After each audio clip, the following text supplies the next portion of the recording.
John, what was your favorite part about playing Wreck-It Ralph? Well, my favorite part was getting to make all the sounds that he gets when he gets hurt. That was really fun because it reminded me of Oliver Hardy, who's one of my heroes in films, from Laurel and Hardy, of course. You know, Can I hear like, it? Oh! Yeah, you know, there we go. I was waiting for it. I was like, let me hear it.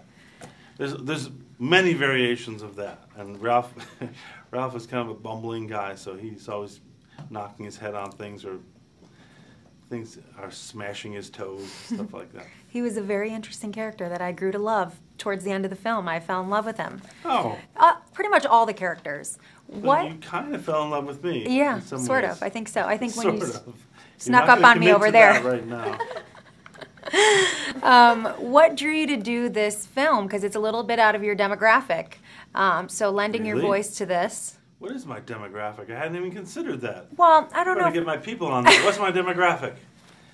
Yeah, it's just, I've made a few films that younger audiences can enjoy, but the truth is, I think this movie is going to be embraced by not just a younger demographic, as you say, but a lot of different people. I think older people especially are going to find a lot in this movie that they can relate to in terms of, you know, going through life wondering like what it's all about and whether there's going to be a surprise ending to their life story, or is it just going to be what they've been doing for the last 30 years. So he desperately wanted to be the hero, the good guy, the hero. Have you ever done anything in life that was heroic that you can remember that stands out?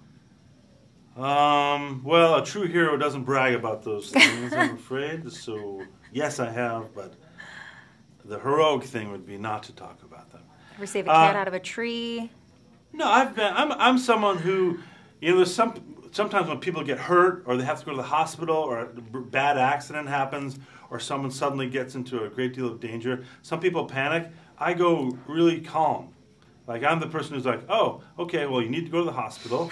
Here's my car. I'll take you there. Here, wrap this on your hand and hold on to it. You keep it together. Yeah, I don't know why that is. I think it's just the way you're kind of hardwired. It's not like I'm a heroic person. I know what to do. It's just the opposite. You just kind of, everyone else is freaking out and you just go, oh, okay, well, someone should be practical right now, and that person's about to drown, so I'm going to jump in the water and get them. Like, that's happened to me a few times, but, you know, I think that's just more, you know, like, what is it? Some people are born great, and some people have greatness thrust upon them.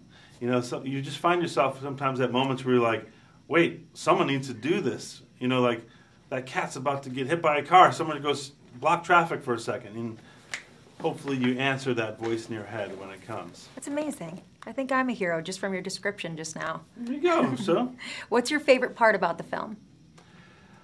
Well, one of the most impressive things about the film is all the visual amazement that you get when you watch it. I mean, I read a statistic about this movie that I'm not surprised by, but it's still kind of an amazing one, which is that there's 3 times as many original animated characters in this film as in any other Disney film in the past.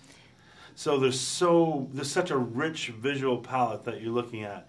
And a very different one because of you got Wreck-It Ralph's game, Fix It Felix Jr.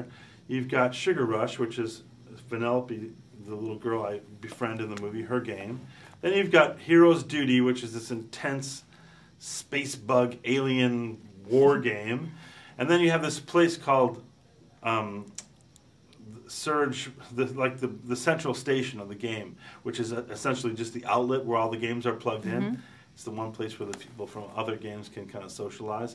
So there's all these different looks. It's almost like 4 movies in one. I mean, most animated movies, you learn the visual geography or the visual universe of the movie and the rules that govern this place, and that's it. And this, every time you go to a new place, there's like a whole new world that you're in. Takes you on an emotional roller coaster too, because I think I laughed, cried, everything under the sun. I was upset. It was amazing. Oh, good. I loved it. I'm glad you were upset. But Thank ultimately, you. You fell in love with me.